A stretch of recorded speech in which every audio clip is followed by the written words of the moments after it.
Et il a écrit de nombreux ouvrages. Je vais le citer. Les francs-maçons sous l'occupation entre résistance et collaboration, qui était paru chez Albin Michel, et Le décodeur des expressions franc-maçonniques, paru chez First. Et ce qui est l'objet de notre entretien aujourd'hui, Ce que la République doit aux francs-maçons, qui a été édité en 2020 et qui vient d'être réédité en 2021. Alors, j'ai une première question, Emmanuel. C'est vrai qu'au XVIIIe siècle, les francs-maçons ne font pas de planches. À partir de quel moment, enfin ça va un peu introduire notre sujet, à partir de quel moment les francs-maçons font des planches et vont s'investir un peu dans le champ social et réfléchir justement à des questions qui vont toucher la société? Alors, bonjour à tous. Est-ce que le micro est utile pour moi ou pas? Je prends le micro ou je continue sur le même... donc vous m'entendez, mes frères, mes sœurs ou chers amis, s'il y a des profanes évidemment dans la salle. Parfait. Parce que quand on a un micro pour deux, c'est pratique. Voilà, tout va bien. Sinon je l'utilise. Mais c'est comme les salles d'audience, pardon, les temples maçonniques, c'est toujours mal fichu. Il vaut mieux généralement compter sur ses propres, ses propres cordes vocales. Bonjour à tous d'abord. Merci de préférer passer un petit bout de votre samedi après-midi ensoleillé à l'île-et-Ronchin dans ce temple qui ouvre de midi à minuit, mais qui donc nous accueille à 14h. Et de passer ce petit moment avec nous. Donc je suis Emmanuel Pierrat, je remercie infiniment Hélène Cuny, Maçonica, Patrick, toute l'organisation et voilà, cette magnifique région de Hauts-de-France où moi je viens souvent avec plaisir, en étant un abominable avocat parisien, mais qui aime le Nord, voilà. Et qui dit encore le Nord d'ailleurs, les Hauts-de-France je l'ai dit pour la forme. Merci à tous d'abord, merci donc à l'organisation de nous accueillir et merci de nous accueillir aussi dans un jour que je crois que ce n'était pas programmé pour, mais qui est quand même le triste anniversaire de la décapitation de Samuel Paty, ce qui ne me paraît pas complètement anodin ou sans rapport avec ce que la République, la franc-maçonnerie peuvent avoir comme lien et comme chose à dire aujourd'hui à la société française, à quelques 6 mois d'une élection présidentielle notamment, dans laquelle je pense qu'il y a des enjeux de valeurs républicaines, de laïcité, de capacité à vivre ensemble en étant dignes dans des principes qui sont chers aux maisons qui nous abritent. Je jouais tout à l'heure avec les lumières parce que, ayant été vénérable plusieurs fois, mais notamment au Grand Orient de France auquel j'appartiens, la tentation est toujours grande quand on est à ce plateau, au premier maillet, de jouer en allumant le soleil, la lune. C'est quand même le vrai pouvoir des francs-maçons, c'est de faire tourner les astres dans un carré long. Au-delà de ça, merci Hélène et pour tes questions et cette présentation. Les francs-maçons au XVIIIe siècle ne sont pas, on va dire, des francs-maçons tels qu'on les voit aujourd'hui ou tels qu'on aimerait les voir aujourd'hui. Les francs-maçons du XVIIIe siècle sont d'abord une société de sociabilité, une société, on va dire, d'un certain rang social, où les uns et les autres ont pour coutume de se fréquenter, de se retrouver en loge, à l'abri des vicissitudes de la religion, à l'abri, on va dire, d'un certain nombre un certain carcan, mais ce n'est pas non plus les ateliers du premier Grand Orient ne sont pas non plus, parce que c'est un Grand Orient jusqu'à quasiment la Révolution, avant que ne naissent d'autres obédiences, etc. Moi, j'appartiens à une loge qui s'appelle Montmorency-Luxembourg, que j'ai créée il y a quelques années au Grand Orient après avoir quitté ma loge mère, et elle porte le nom du premier administrateur du Grand Orient de France, le duc de Montmorency-Luxembourg, qui était grand maître adjoint, de monsieur frère du roi, qui était officiellement le grand maître. Montmorency-Luxembourg, pour votre information, a quitté la France le 15 juillet 1789, pensant que les temps devenaient compliqués pour un aristocrate de son rang. Donc la franc-maçonnerie du XVIIe siècle n'est pas faite que de grands idéaux, de grands frères investis dans le progrès des sociales, les idées, la nécessité de travailler, de rédiger des planches. Nous sommes face à un XVIIIe siècle qui n'est pas alors uniquement égal et on va dire homogène, mais dans lequel globalement on vient en loge comme lieu de sociabilité. La semaine dernière, j'étais au Havre pour donner des conférences sur Flaubert et le bicentenaire. Il n'y voyait aucun maçon. J'écris un peu sur la littérature, enfin j'écris beaucoup, mais notamment sur la littérature et la franc-maçonnerie. Et il y a au Havre un très joli endroit qui s'appelle la Maison de l'Armateur, qui est une très belle maison d'armateur du XVIIIe siècle, qui a été maçon, qui a été aussi marchand d'esclaves. Donc, qu'on va dire pas nécessairement un modèle de progrès social non plus, ami de l'abbé Raynal, Et ce qui est intéressant, c'est de voir sa vie en loge. Il y a son tablier de chevalier d'Orient, exposé par la ville de Havre, au rez-de-chaussée de cet endroit magnifique que je vous invite à voir, qui est vraiment un endroit d'architecture exceptionnel, très beau, avec un salon, une bibliothèque, un cabinet de lecture. Mais on voit bien dans ce qui intéressait l'armateur du Havre, n'était pas, on va dire, la progression des idées. On a là, typiquement, un grand bourgeois, un bourgeois important, qui n'est pas un noble, qui cherche une certaine ascension sociale, par le négoce, par le commerce, fréquente des notables qui se piquent de lire et d'avoir quelques divertissements autres que religieux, mais quelqu'un chez qui, on va dire, le progrès social, les idées progressistes s'arrêtent ou en tout cas ne franchissent pas le seuil. Je n'y voyais pas un jugement moral, juste un constat. Hein. On peut y voir évidemment un jugement moral, heureusement, mais un constat. Il y a donc une autre franc-maçonnerie qui naîtra bien plus tard, qui est une franc-maçonnerie relue à partir du 19e siècle, qui, elle, se penche sur le travail, sur la nécessité de faire des planches, sur la nécessité de répandre à l'extérieur les valeurs que nous avons acquises dans les temples, et qui, on va dire, mettra en avant le pan que moi je trouve intéressant dans la franc-maçonnerie, mais il y en a beaucoup d'autres. Hein. Ce n'est pas un pan exclusif, mais le pan qui, moi, m'a fait rentrer en loge, qui est véritablement essayer d'améliorer notre sort et celui de l'humanité.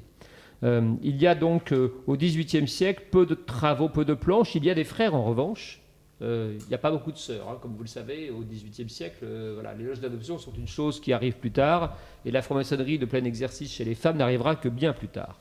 Mais il y a néanmoins au XVIIIe siècle des frères intéressants qui portent des idées, qui sont frères et qui portent des idées à l'extérieur très intéressantes.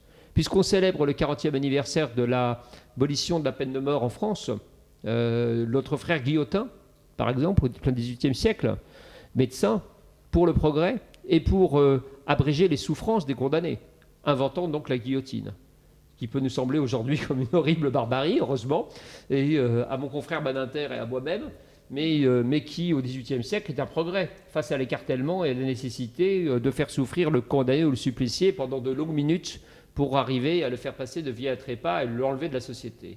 Le frère Guillotin, donc, est dans le progrès social et très assidu en loge.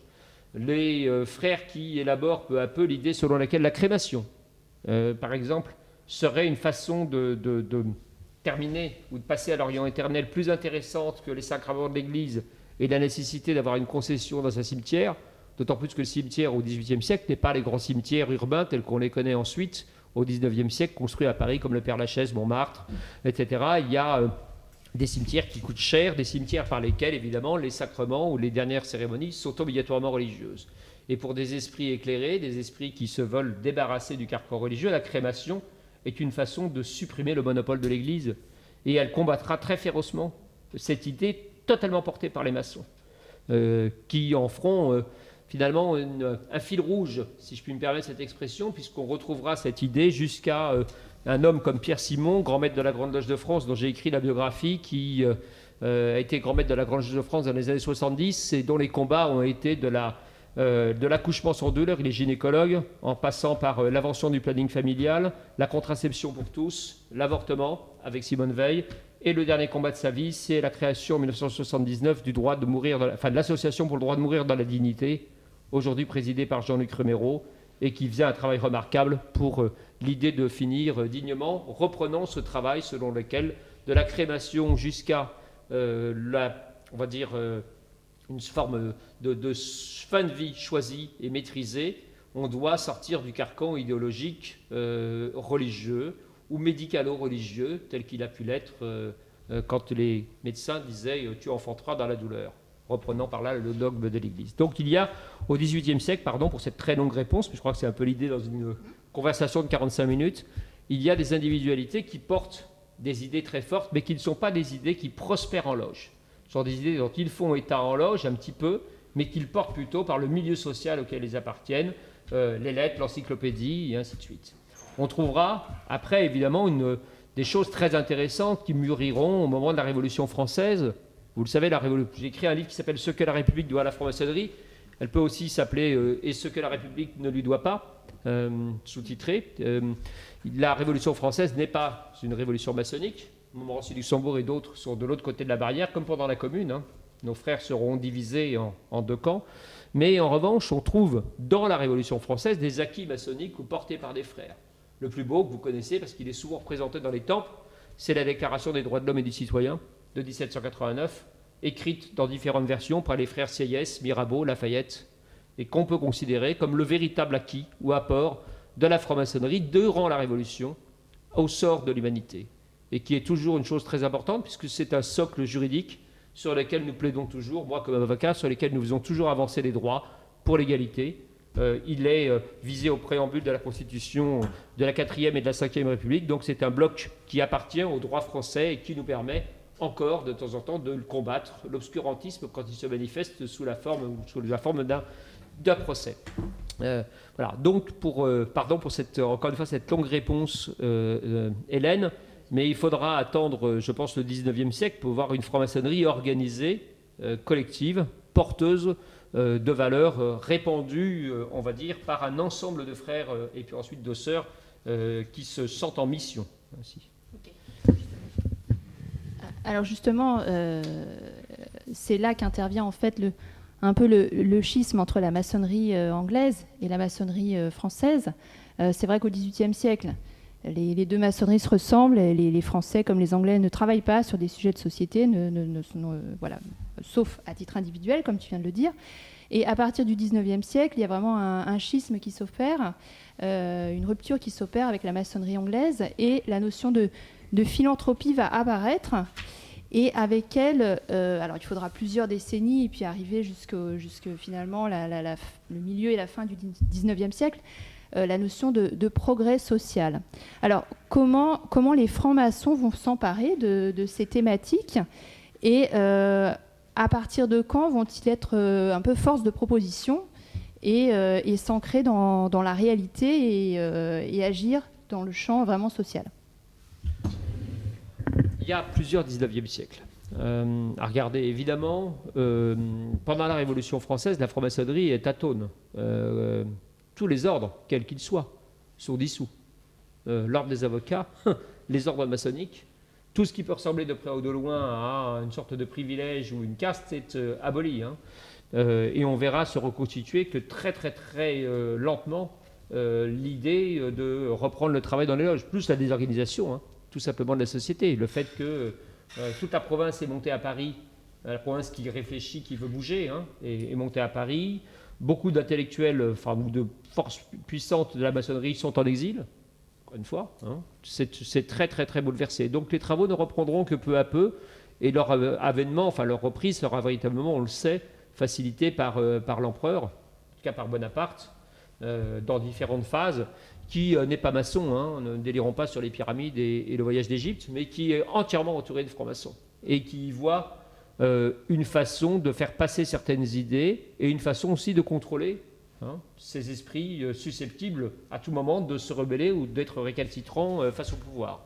Cette vieille collusion que nous avons dans la loge où moi j'ai reçu la lumière, franc-maçon s'est présenté à moi, que je connaissais un petit peu par le palais de justice. Il me dit: tu m'as reconnu, je suis le flic des RG qui suit plusieurs de tes clients politiques.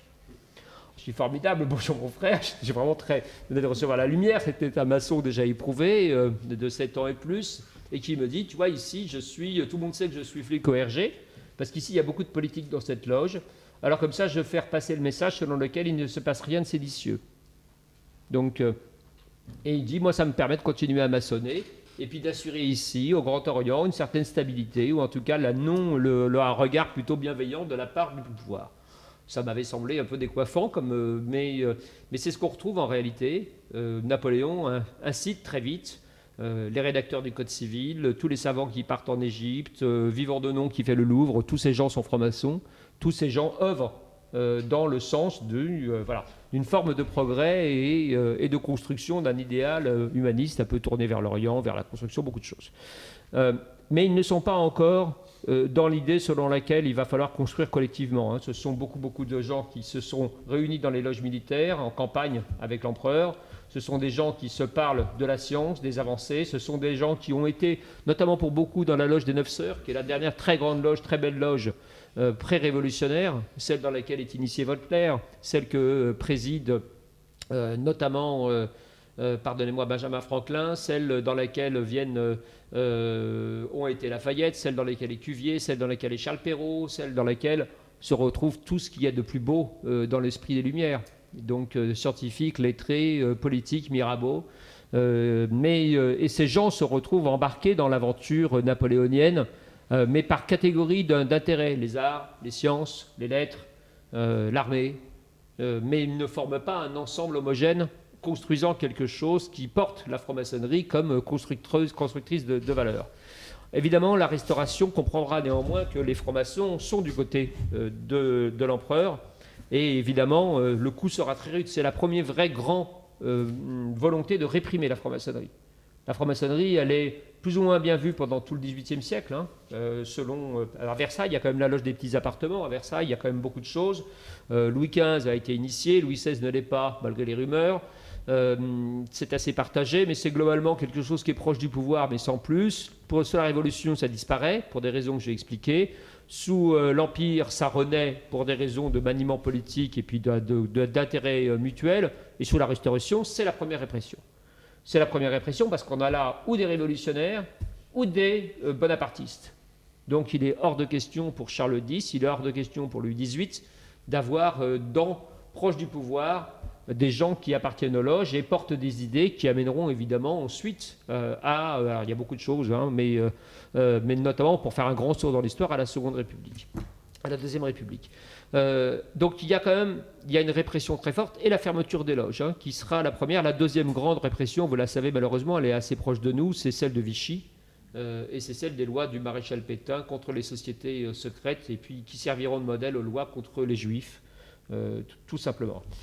Il faut attendre donc peu à peu que le 19e siècle se décante pour voir arriver finalement sous la Deuxième République, puis sous le Second Empire, malgré les reproches qu'on peut lui faire, puisque je parlais la semaine dernière, donc, encore une fois au Havre, du bicentenaire de Flaubert, poursuivi en 1857 avec Charles Baudelaire et Eugène Sue par le procureur impérial Pinard, pendant que Victor Hugo, fils de l'automne, fils de maçon, enfin l'automne, est en exil aux îles Anglo-Normandes. Donc un pouvoir qui d'un côté vante les fastes de l'Opéra Garnier, de Biarritz, des stations balnéaires, de Deauville, bénéficie de l'allumage des réverbères, Paris-Ville-Lumière, etc. Et de l'autre côté est un pouvoir qui n'aime pas que l'on montre une société paupérisée, l'industrialisation qui met les enfants au travail, pour la première fois de façon, on va dire, systématique, une société qui a plusieurs castes et plusieurs vitesses. Mais néanmoins, une société dans laquelle la maçonnerie reprend force et vigueur et s'organise et s'installe et s'émancipera de la maçonnerie britannique pour de bon. Elle l'a déjà fait, plusieurs reprises. Il y a des tentations importantes et puis des tentations qui ont beaucoup lieu aussi en raison des conflits nationaux, des guerres. La suite de la Révolution, c'est surtout la guerre à l'intérieur de l'Europe. La suite du XIXe siècle, c'est au-delà des campagnes napoléoniennes, c'est le conflit et la ruée sur les colonies. Et ce sont les conflits. On verra la franc-maçonnerie indienne, par exemple, se détacher du Raj britannique, tout en étant à l'intérieur du Raj britannique dès le début du XIXe siècle. On verra, par exemple, les maçons indiens accueillir dans leur loge des hindous, des musulmans, des parsis, des sikhs, alors que la maçonnerie anglaise, avec des loges anglaises, elle s'y refuse. Vous avez des gens, et puis une sorte de schisme déjà à l'intérieur d'un côté Kipling, beaucoup plus tard, qui montrera la diversité extraordinaire dans le poème Ma loge mère, et de l'autre côté, une maçonnerie anglaise qui reste très conservatrice, n'accepte pas les femmes, et puis se tournera parfois, quand elle parle à la société, vers le charity business, on va dire, vers le caritatif. Donc la maçonnerie française, évidemment, ce n'est pas à vous que je vais faire un cours sur le moment où elle va révoquer la vocation du Gadlut, en tout cas au Grand Orient, et le grand schisme. Ce qui est intéressant au-delà de ça, ce sont les idées qui sont portées par la maçonnerie et qui se mettent en place, surtout évidemment pendant la Troisième République, mais qui commencent déjà à se dessiner avant. Ces idées, elles sont assez simples. Vous en connaissez, évidemment les lois Ferry, l'instruction laïque obligatoire et gratuite, et pour les filles et pour les garçons, à l'école primaire, à l'école secondaire, à l'université. C'est important, c'est trois séries, c'est trois couches, c'est de la toute petite enfance jusqu'à la fin de son éducation comme jeune homme ou comme jeune femme. C'est la mutualité, par exemple. qui est une chose qui paraît aujourd'hui un tout petit peu sous l'air d'une publicité un peu idiote pour les mutuelles, mais c'est quand même quelque chose de très important socialement comme avancée. C'est la liberté d'association qui sera sanctionnée par la loi ou portée par la loi en 1901, mais qui existe déjà grâce aux idées maçonniques et à l'idée selon laquelle, puisque les loges sont des associations, on va pouvoir se réunir et on va pouvoir voter. La franc-maçonnerie, elle porte quand même cette idée magnifique, celle du XVIIIe siècle, selon laquelle tout le monde vote dans une loge. Ce qui est assez le seul endroit où l'on vote, où c'est la majorité qui l'emporte. Avec une majorité qu'il faudrait sans doute parfois revoir. Quand 4 boules noires valent une boule blanche, peut-être qu'il faut s'interroger sur le sens de notre démocratie, où c'est un petit dysfonctionnement parfois. Mais il y a évidemment l'arrivée aussi de l'union libre, du divorce par consentement mutuel, qui sont des inventions de la maçonnerie du XIXe siècle. Le service militaire en est une autre, avec ses torts et ses bénéfices, mais service militaire qui permet d'attraper toute une tranche d'âge de jeunes gens, et puis de faire leur éducation s'ils sont illettrés, de leur mettre une cohésion sociale, de leur montrer d'autres accents de France, de les mêler à la population. On verra aussi arriver le sou des écoles, qui est une façon de financer aussi l'éducation de tous. On verra arriver l'impôt sur le revenu, qui ne plaît pas à tout le monde, notamment cette saison. Moi, je vais sortir ma feuille d'impôt, mais néanmoins, qui est quand même une invention formidable quand on croit à la nécessité de contribuer tous à une construction de ce que l'on appellera, nous, le service public, bêtement. Et il y a évidemment, au XIXe siècle, le célèbre décret du frère Crémieux, qui considère que les Juifs sont français, ou peuvent avoir la nationalité. Il y a évidemment tout ce mouvement aussi, porté par la franc-maçonnerie, qui titube au début, ne sait pas très bien le dire, mais qui finira par être le premier endroit, finalement, où sont admis les protestants, où sont admis les juifs, où sont admis les musulmans, où sont admis les noirs, alors que la société ne l'admet pas complètement.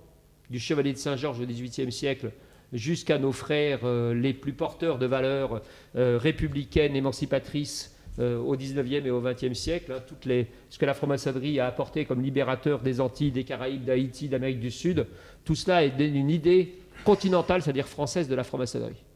Des Bolivar et des Marty, en passant par évidemment les Toussaint Louverture. Je schématise, vous me pardonnerez, je ne vais pas vous faire non plus un cours sur Victor Schœlcher, dont malheureusement les statuts tombent juste par manque de vue. L'assistance publique, le syndicalisme, voilà des choses qui naissent. La Banque de France, qui est important parce que c'est une façon de réguler, on va dire, la monnaie et d'éviter un certain nombre de spéculations.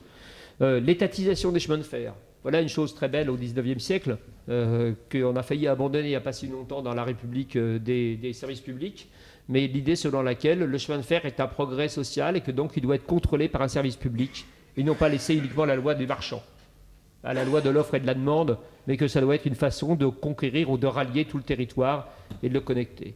Puisqu'on est dans le nord de la France, vous savez, ici, on trouve à des endroits où on pourrait être proche du fourriérisme sur les constructions, les patrons éclairés, le sort des ouvriers. Alors il y a de tout. Il y a depuis l'endroit où on tient tout le monde sous surveillance, et en même temps, il y a de l'autre côté, le Grand Ornu, par exemple, pour prendre quelque chose qui n'est pas si loin, qui est à la frontière ici, à côté de Mons, à la frontière belge, qui est absolument formidable quand on regarde ce qui s'y est fait. L'idée selon laquelle chaque famille aura un jardin, un potager, qu'elle pourra éduquer ses enfants, mettre les enfants à l'école sans avoir besoin de se priver ou de se compliquer la vie, etc. Il y a la construction du logement social, beaucoup de choses qui sont portées par une France maçonnique éclairée du XIXe siècle, dans laquelle la révolution industrielle s'accompagne quand même, pas uniquement des wagonnets et des mines pour les enfants, mais d'un autre côté, véritablement d'une possibilité de soigner les ouvriers et de les éduquer. Il y a les banques populaires, il y a l'assurance chômage, il y a plus tard évidemment la séparation des églises et de l'État, notre frère Groussier qui, quel que soit ce qu'on lui reproche aujourd'hui, invente le code du travail. Il y a des choses extrêmement formidables qui sont portées par un mouvement idéologique qui est celui de la maçonnerie entre 1870, qui naît un peu avant, évidemment, 1848-49, jusqu'à, on va dire, la fin de la maçonnerie très glorieuse, c'est les années 20, pour faire simple. Donc après on trouvera à nouveau des individualités, des choses extraordinaires qui naîtront grâce à la maçonnerie au XXe siècle, mais qui seront à nouveau le fait d'un homme ou d'une femme qui décide de dépasser le collectif pour aller porter des choses importantes. Évidemment, et je termine là-dessus avant de te redonner la parole, c'est par exemple, je n'en sais rien, l'abolition de la peine de mort que j'évoquais, ça n'est pas une chose maçonnique, mais elle est portée par des maçons. L'abolition de l'esclavage, elle est portée par des maçons, même si les maçons portent de l'autre côté beaucoup la colonisation. Mais ce qui n'est pas tout à fait la même chose, mais qu'on peut regarder quand même avec un tout petit peu de débat aujourd'hui. Voilà, il y a, et puis donc au XXe siècle, comme je l'évoquais, le planning familial, la contraception, la loi Veil, etc., le mariage pour tous. Puisque moi je fais partie de ceux qui ont beaucoup milité et qui ai mobilisé mon obédience, d'autres obédiences, et puis peu à peu, au-delà de celles qui étaient pour l'égalité des droits, il y a celles qui ont fini par accepter l'idée et puis se ranger aux côtés des autres délégations maçonniques lorsque les débats ont été compliqués et qu'un million de gens descendaient avec des idées plutôt viciées dans la rue pour manifester. Voilà. Il y a encore des débats, évidemment. Pardonnez-moi, je termine. Oui, je vais te laisser la parole, mais notre frère Jean-Louis Touraine, par exemple, qui a porté les lois sur la bioéthique, qui est membre du Grand Orient, éminent membre du Grand Orient, député de Lyon, a été au travail ces 3-4 dernières années, de façon importante. La PMA pour tous et toutes, surtout. Un certain nombre de débats très importants sur la fin de vie. Sont portés par des têtes de proue, je pense, des obédiences maçonniques. Donc, il ne faut pas l'oublier. Mais c'est un mouvement aujourd'hui plus individuel et des obédiences qui suivent. Voilà, je suis passé vers un nom directement au XXIe siècle. Mais je te redonne la parole, pardonne-moi. Alors justement, on s'intéressera un petit peu plus tard à la période vraiment contemporaine. Mais c'est vrai qu'en t'écoutant, voilà, on constate que les francs-maçons étaient à l'origine, ou en tout cas fer de lance, dans beaucoup de lois qui ont énormément contribué au progrès de notre société. Mais on s'interroge un peu sur le mode opératoire. C'est que forcément, il y avait des liens avec le pouvoir pour pouvoir faire arriver à toutes ces lois. Donc, qui sont ces maçons du 19e siècle et à l'aube du 20e siècle qui vont avoir cette capacité de la loge, faire arriver à la promulgation de lois pour tous? Qui sont-ils?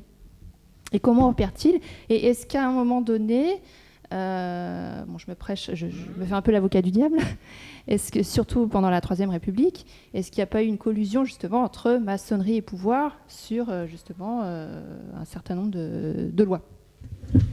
Troisième République, c'est la République des francs-maçons. C'est aussi celle des avocats. Donc, mais c'est celle des francs-maçons, évidemment. C'est celle dans lesquelles, globalement, pour faire passer une idée, il vaut mieux être maçon. Enfin, il faut souvent, quand on passe, une belle idée passe, la maçonnerie vraiment est un instrument important, mais dans lesquelles ça ne se fait pas tout seul. C'est souvent un homme qui connaît, ou une femme, plus un homme, mais ça c'est juste à cause des aléas de l'histoire, évidemment, n'y voyez aucun grief contre nos sœurs.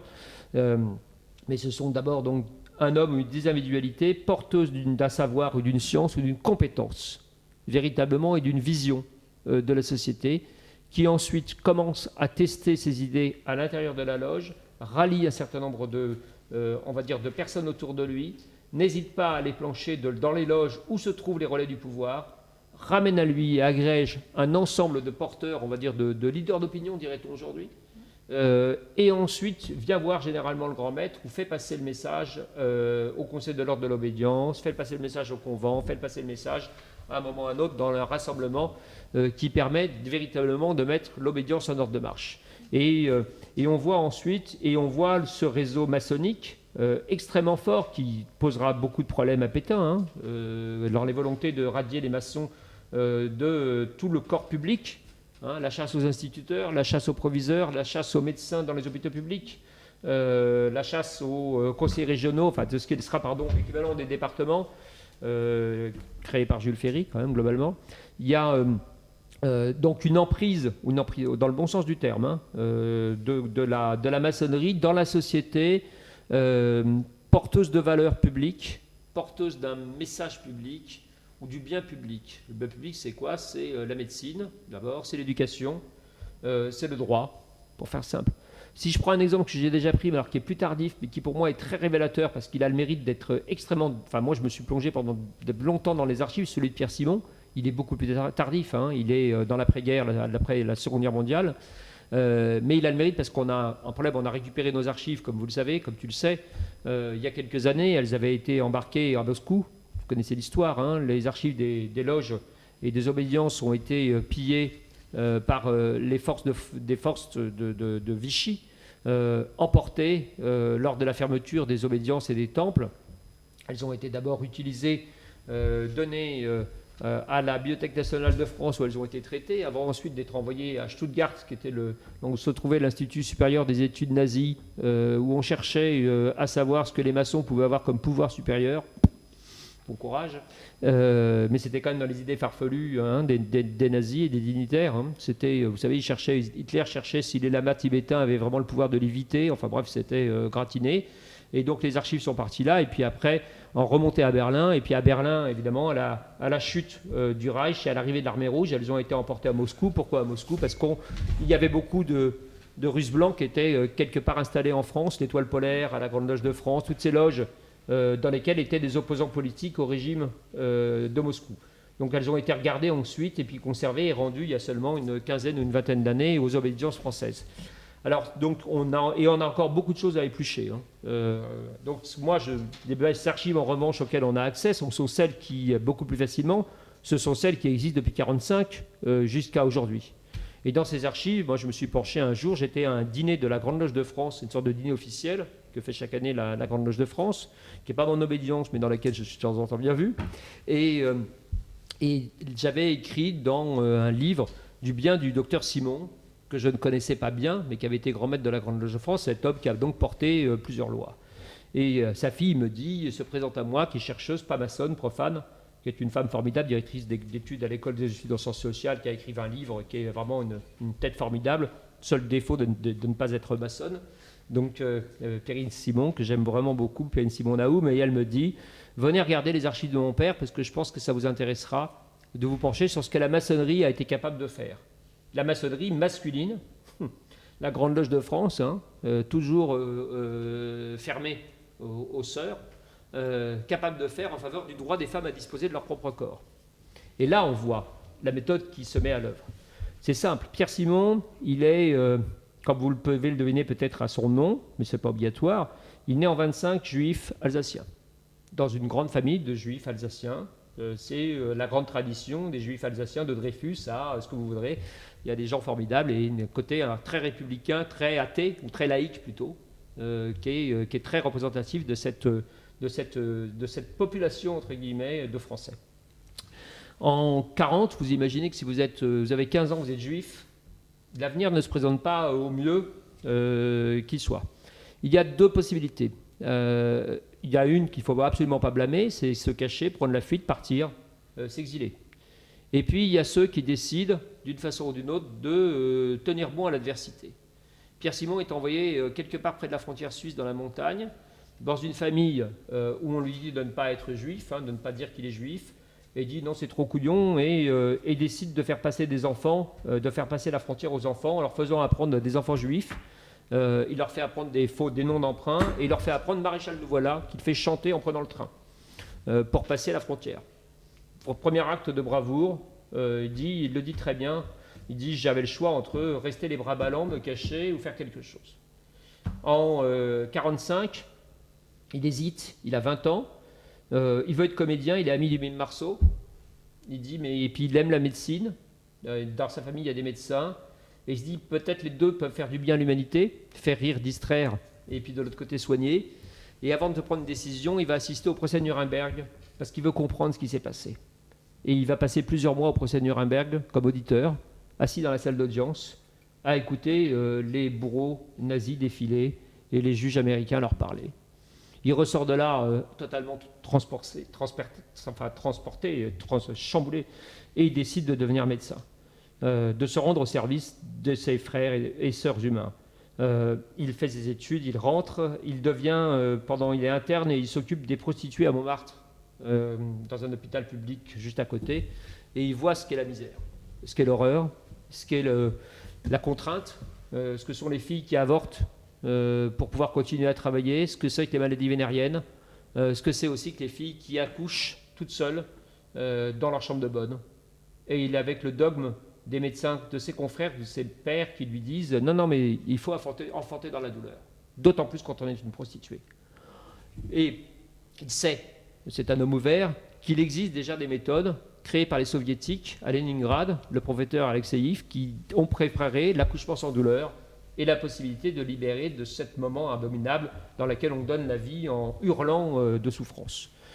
Ni une ni deux, il part à Leningrad, il reste plusieurs mois. Et là, il dit, voilà, il y a deux façons de faire. Soit on assiste impuissant et on dit quelle horreur, ou on décide de faire quelque chose.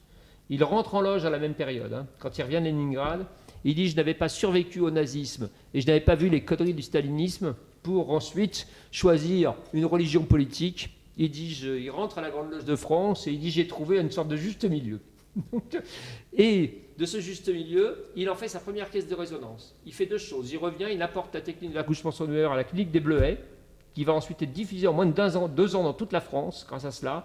Et il commence à faire sa première planche en loge à la Grande Loge de France, alors qu'il est à peine compagnon, sur l'accouchement sans douleur. Autant vous dire que les frères dans la Grande Loge qui s'attendaient à la pierre brute ou au delta lumineux en ont pris plein les oreilles.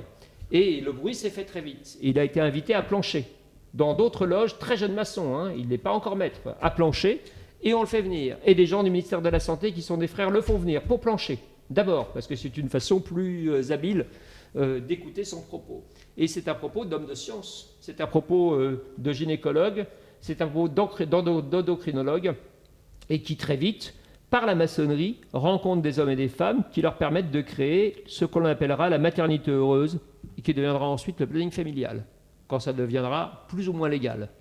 C'est-à-dire des groupes dans lesquels on peut répandre, éduquer les pères et les mères, les futurs pères et mères, à avoir une sexualité épanouie, sans pour autant être obligé d'avoir un enfant à chaque fois qu'ils, pardonnez-moi, s'envoient en l'air. Et ensuite, à choisir le nombre d'enfants que l'on peut raisonnablement éduquer, nourrir dans un ménage, en fonction de ses goûts, de son temps, de ses moyens et de sa catégorie sociale, parce que c'est compliqué. Et il y a donc ce mouvement extraordinaire dans lequel il diffuse par la Grande Loge de France, de planche en planche, de grade en grade, parce qu'il monte et il commence à être élu à différentes délégations, et ce travail scientifique et ce travail de réseautage social.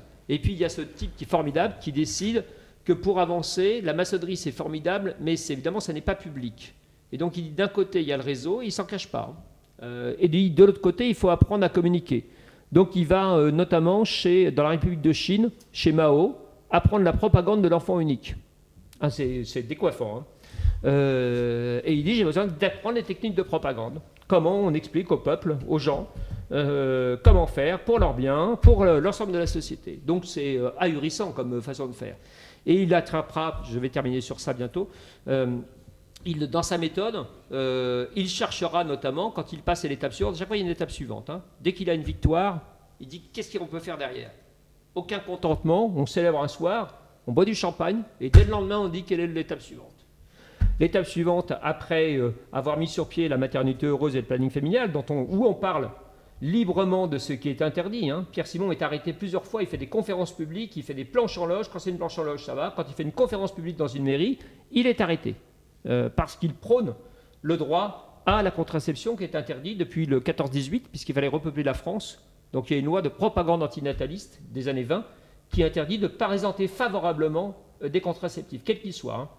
Le stérilet, la capote, ce que vous voudrez, et évidemment ensuite ce qui va arriver, la pilule, inventée en Californie, tout un tas d'ustensiles qu'il rapporte de ses différents voyages, et qu'il fait ensuite comme dignitaire de la Grande Loge de France, et il dit parce que je n'étais pas bien vu des laboratoires médicaux, donc je n'avais pas toujours le soutien financier pour aller voyager. Donc c'est assez épatant.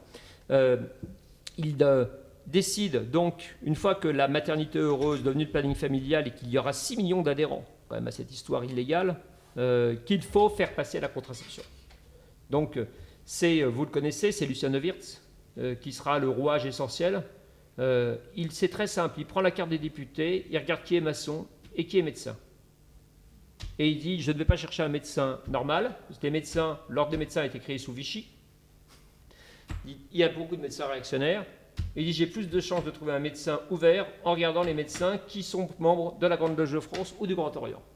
Donc il vise, et puis il tombera sur le plus jeune député de France, Lucien Neuwirth, à qui il vend sa cause et qui a besoin par ailleurs de trouver une cause, de s'emparer d'un sujet dont ses confrères ne se sont pas emparés, et qui par miracle en parlera au général de Gaulle. La petite histoire dit que le général de Gaulle était contre, mais qu'il en parle à Yvonne de Gaulle, qui est malgré tout une femme, et qui donc dit qu'il y a quelque chose à réfléchir. Et c'est comme ça qu'il a le feu vert pour présenter à la Chambre comme plus jeune député, avec Pierre Simon comme conseiller, qui a préparé le texte de loi, qui a préparé le dossier scientifique et qui a préparé les réseaux par les loges. Et on voit arriver cette loi extraordinaire en 1969, donc, qui instaure enfin la contraception libre en France. Dès le lendemain, je vais terminer, Hélène, dès le lendemain, ce que je trouve formidable, c'est qu'il dit, bon, tous ces gens sont prêts, célèbrent la victoire, tous ces réseaux sont en ordre, il devient grand maître dans la Grande Loge de France, à la même époque, et il dit, bon, maintenant, qu'est-ce qu'on peut faire? Évidemment, l'avortement. Et donc, dès 69, il planche au convent, enfin, ça ne s'appelle pas convent, pardonnez-moi, je ne sais plus le terme de l'Assemblée Générale de la Grande Loge de France, mais enfin, peu importe, l'Assemblée Annuelle des Loges, il met comme thème, pendant 3 jours, l'avortement. Quand même, aujourd'hui, je ne sais pas quelle obédience serait capable de dire, le thème du convent, c'est l'avortement, ou c'est, j'en sais rien, la bioéthique, ou c'est, mais avec un truc très concret, devant une assemblée de 1200 frères, délégués de l'horloge. Donc, et les travaux des coiffes. Et on voit là, d'un seul coup, la Grande Loge de France qui devient un instrument de propagande au service d'une idée, l'avortement. Et c'est comme ça que cette idée magnifique est une idée finalement de droite, entre guillemets, parce que Pierre Simon a parlé avec Mitterrand qui lui dit qu'il est contre, ce que je trouve formidable, au début, Mitterrand changera. Et donc Pierre Simon, qui est très pragmatique, il dit « j'ai été voir la gauche qui est contre, donc je vais voir la droite ». Et il trouvera des idées libérales et des gens qui pensent qu'effectivement le droit à disposer de son propre corps est un droit libéral au sens du libéralisme ou libertarien. Et il trouvera des échos favorables et donc décide finalement d'orienter. Et c'est comme ça qu'ensuite on a un dossier quand Simone Veil, immense femme, arrive comme ministre de la Santé avec un président déjà préparé à cette idée qui fait campagne contre son corps Giscard d'Estaing sur cela. Quand Simone Veil arrive au ministère, c'est pour ça qu'en 3 mois, le dossier passe parce qu'il est prêt. Il est prêt. Donc, seul moment où il a perdu du temps, et il le dit notamment, enfin moi il me l'avait dit, il dit le seul moment où j'ai perdu du temps, c'est quand Boulin est arrivé au ministère de la Santé, qui avait des idées étranges, réactionnaires, etc. évidemment, et il dit et que donc il a chassé les maçons conseillers techniques du ministère, et il dit on a perdu 1 an de travail au début des années 70, mais il dit heureusement Boulin s'est fait dégager, et donc très vite on est revenu, et on a pu reprendre le ministère de la Santé et tout préparer pour que la ministre arrive. Et enfin, ce que je l'ai dit tout à l'heure, en 1974, quand l'avortement passe, les formidables lois sur les VG, Pierre Simon dit c'est très simple, il y a encore des choses. Il n'a pas encore l'idée du droit de mourir dans la dignité, mais alors il y a l'idée selon laquelle, par exemple, le don d'organes est interdit. Donc il fait passer la première loi sur le don d'organes en 1976, avec Henri Caillavet, notre frère. Il va chercher un frère du Grand Orient en disant j'ai besoin d'avoir une unanimité de la Chambre, des parlements, de l'Assemblée nationale et du Sénat. Il fait une grande loi sur la transfusion, il fait beaucoup de choses, en continuant inlassablement, et 79, le droit de mourir dans la dignité, qui n'est pas passé encore complètement, mais voilà comment on utilise, mais à chaque fois c'est l'idée de construire la science pour la science est formidable, dit Pierre Simon, mais il dit si vous ne le traduisez pas en droit par un texte, ça n'avancera pas, et puis il faut aussi le faire passer dans les esprits, que la société comprenne que c'est son intérêt. Donc il faut faire ce qu'il appelle de la propagande. Et puis il dit il faut que les têtes pensantes soient capables de ne pas s'y opposer. Et donc il dit la meilleure façon, c'est d'utiliser la loge. Alors, vous savez quoi faire. Vous avez des idées. Alors, je crois qu'on n'a plus beaucoup de temps, mais je voudrais quand même te poser une dernière question. Est-ce que les francs-maçons aujourd'hui sont encore fer de lance de propositions sur des avancées sociales ? Les années 70, c'est assez proche, mais bon, ça commence à dater. Est-ce qu'aujourd'hui, on est capable en loge d'avoir un Pierre Simon qui prend le flambeau, ou sur d'autres thèmes. Et si ça marche pas, pourquoi ? Ça marche peu ou prou, ça marche mal, il faut bien l'admettre. Mais d'abord, beaucoup de choses ont été faites, il ne faut pas se leurrer. Après, on rentre dans des choses très techniques, ou mais encore une fois, le mariage pour tous, pour moi, est une avancée très importante, pour lequel j'ai beaucoup combattu comme avocat et comme militant général, est une chose qui est passée. La PMA pour toutes était une chose importante, je crois, dans le droit à l'égalité. Et passé, mon grand maître est allé à l'Élysée avec à peu près la totalité des grands maîtres de toutes les obédiences, petites ou grandes, mixtes, féminines, masculines. Tout le monde est allé en disant c'est important. Maçonnerie a changé là-dessus, d'ailleurs, en 10 ou 15 ans. Elle est passée d'une... elle n'était pas homophobe, mais elle n'était pas non plus très très très emballée. Elle a toujours eu des homosexuels en son sein, tout un tas de gens, etc. Mais quand même, c'était pas son truc. Et elle sait Henri Caillavet était un frère hétérosexuel très avancé sur les questions des droits qu'on dirait LGBT, hein. Il y a eu toujours des figures importantes, mais là, il y a une question d'égalité qui s'est imposée, d'égalité républicaine, qui s'est imposée. Et je crois que, sincèrement, hein, le fait que l'Église catholique appelle à marcher contre a beaucoup joué dans la réaction des obédiences pour aller de l'autre côté. Il y a aussi... moi, je pense que le grand débat manqué, mais on le rattrape peu à peu, hein, malheureusement, par la force des événements, c'était la laïcité, qui aurait dû être de l'évidence, parce qu'on en a été les initiateurs il y a si longtemps, en 1905, que nous avons pensé que cet héritage était acquis et qu'il n'y avait pas besoin de le cultiver ou de le travailler, et nous l'avons laissé se faire prendre, entre guillemets, comme sujet d'abord par Marine Le Pen et ensuite par tout un tas de gens plus ou moins nauséabonds. Et il a fallu que le Grand Orient subisse le pire, qu'on perde Bernard Maris dans les attentats contre Charlie Hebdo. Je ne les résume jamais à Charlie Hebdo, j'ai toujours Charlie Hebdo, la fliquette de Montrouge pourquoi ? Parce qu'elle est antillaise, c'est important, et parce qu'elle est policière, et aussi évidemment les clients de l'hypercachère. Hein. Il ne faut jamais, ce qui moi permet de donner un tableau, je crois, complet de ce qu'est la République. Et donc Bernard Maris, membre du Grand Orient, meurt, c'est oncle de Charme, hein, dans l'attentat de Charlie. Le Grand Orient appelle à manifester, évidemment, dès le dimanche, nous sommes descendus à 7 millions, pas de maçons, mais notamment de maçons avec les bannières et les décors. Et il y a là une prise de conscience importante. Je crois que l'année dernière, aujourd'hui... Alors j'ai regretté que hier soir seulement, le Grand Orient, mon grand maître, Georges Sérignac, appelle à se rassembler demain pour Samuel Paty. Peut-être que le message aurait pu passer il y a quelques jours, sans attendre que BFM en fasse la une. Donc, et peut-être que là, la maçonnerie manque un tout petit peu, on va dire, d'élan ou de recul. Moi, je suis toujours scié de voir, mais c'est parce que ce sont des machines administratives, parce que si le grand maître d'une obédience ou la grande maîtresse s'exprime, nous sommes les premiers à hurler en disant de quel nom parle-t-il, et puis s'il ne dit rien, on lui reproche, et les plus frileux, on a eu des patrons ou des patronnes formidables, hein, qui ont une personnalité qui leur permet de s'affranchir, on va dire, d'une nécessaire prise de pouls, parce qu'ils savent que l'obédience suivra et que globalement, même s'il y aura toujours quelques esprits chagrins, globalement on avancera. Et puis il y a ceux qui ne sont pas encore très politiques et qui pensent qu'il faut d'abord sonder toutes les loges avant de prendre position dans un débat d'actualité rapide. Il y a le travail de fond, il y a le travail qui prépare. Moi, quand je suis délégué de ma région au Grand Orient et orateur, il y a toujours ce moment où on ricane un peu, quand arrive la question à l'étude des loges, on dit « Ah, ça va être pour les apprentis, pour les jeunes frères ». Non, c'est important, parce que ces choses infusent, permettent de faire naître des idées, parce que ces choses rencontrent à un étage supérieur des experts qui les analysent, qui les traitent, qui trient dans les arguments, qui d'un seul coup n'étaient pas prévus et deviennent intéressants, parce que ça permet aussi de mettre une question véritablement dans l'esprit de la totalité des maçons. Ça permet quand même de faire des choses. Après, il y a d'autres méthodes de travail, hein. Il y a des groupes. Vous devez vous inscrire si vous êtes membre d'une obédience. Il y a des questions.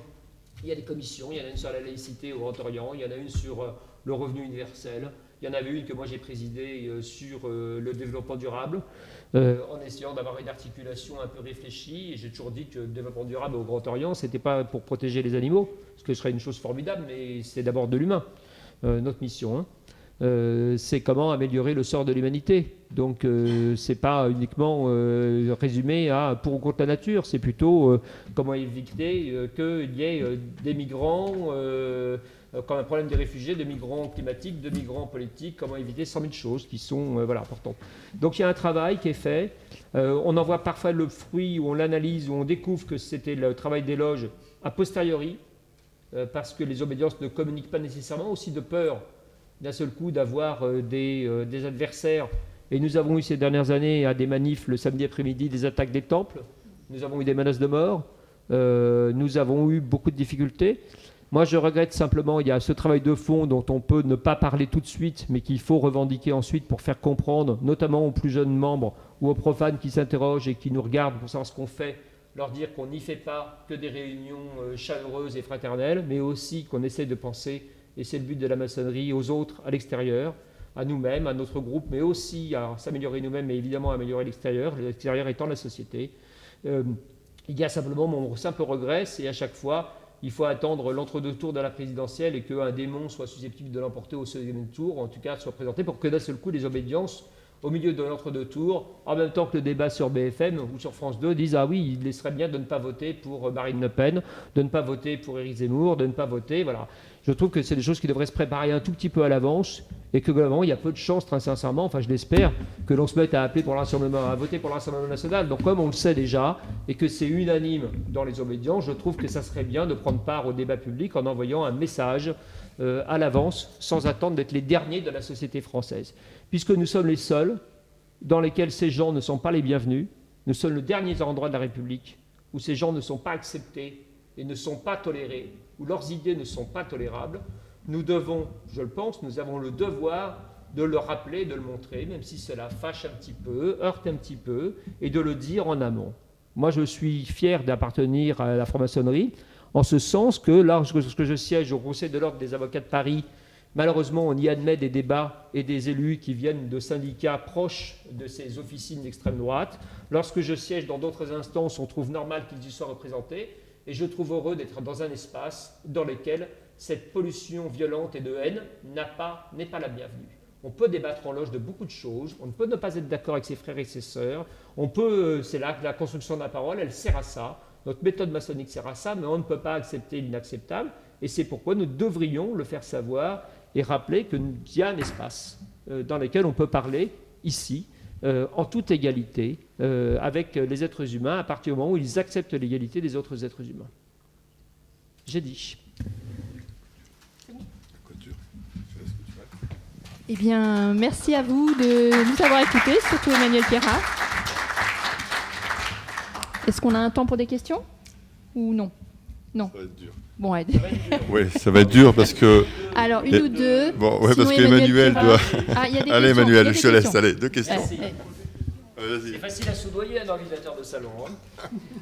Oui, bien sûr. Je t'écoute, je vous ai compris bien sûr de vos propos, mais vous avez surtout parlé de ce que la République doit aux francs-maçons en termes d'acquis.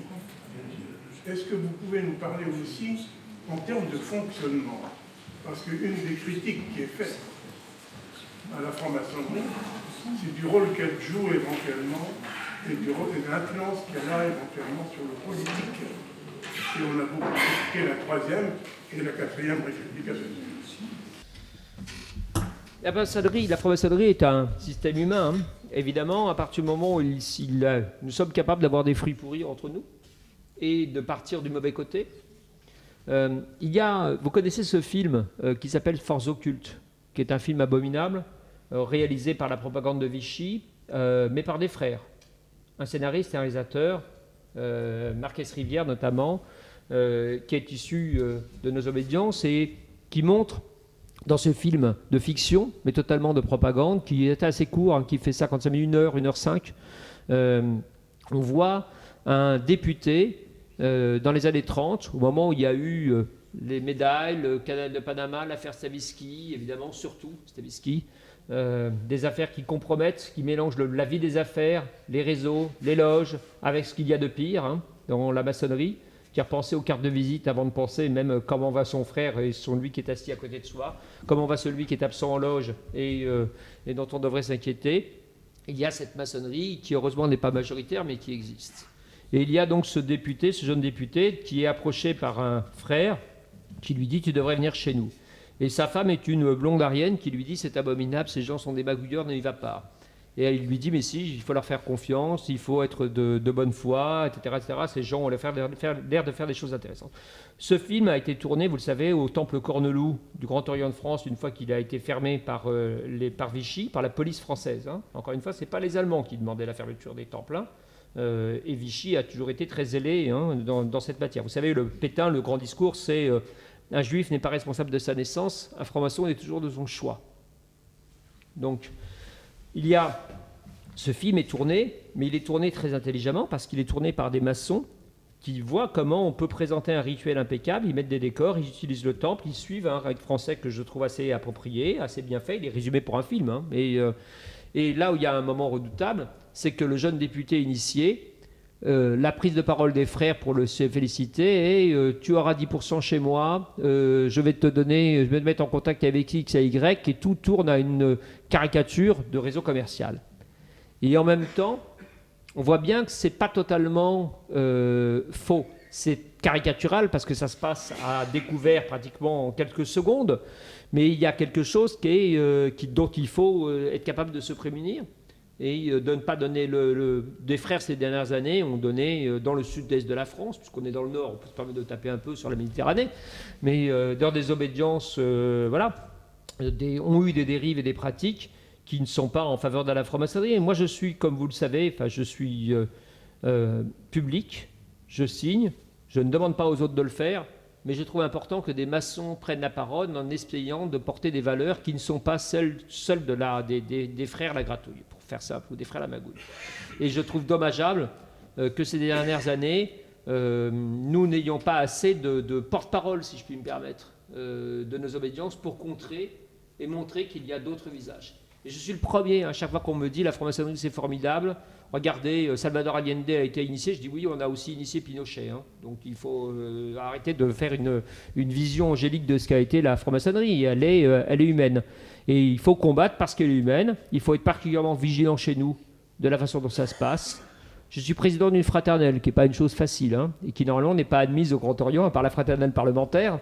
Et je trouve, néanmoins, je le suis, je préside la fraternelle de la justice, qui s'appelle le Dîner du Palais, et je veille particulièrement, mais assez bien, parce que mes prédécesseurs et prédécesseuses l'ont fait, en considérant que c'est un endroit dont on pouvait parler de nos causes professionnelles, de nos débats, améliorer la justice, améliorer la prison, améliorer le sort des justiciables, qu'on pouvait trouver des correspondants, et c'est toujours plus agréable de parler à un confrère qui est un frère à l'autre bout de la France, plutôt qu'à un type piché dans la mer par défaut.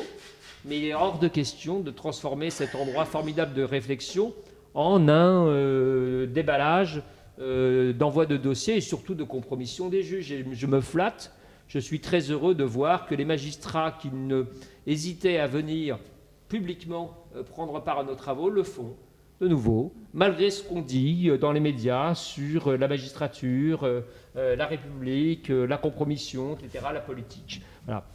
Mais c'est en étant vertueux, pas au sens de la morale, en étant vertueux au sens de la vertu et du discours de la vertu, qu'on peut arriver, je le crois, à montrer un autre visage et ensuite à attirer des forces vives et à travailler en faveur du progrès de l'émancipation.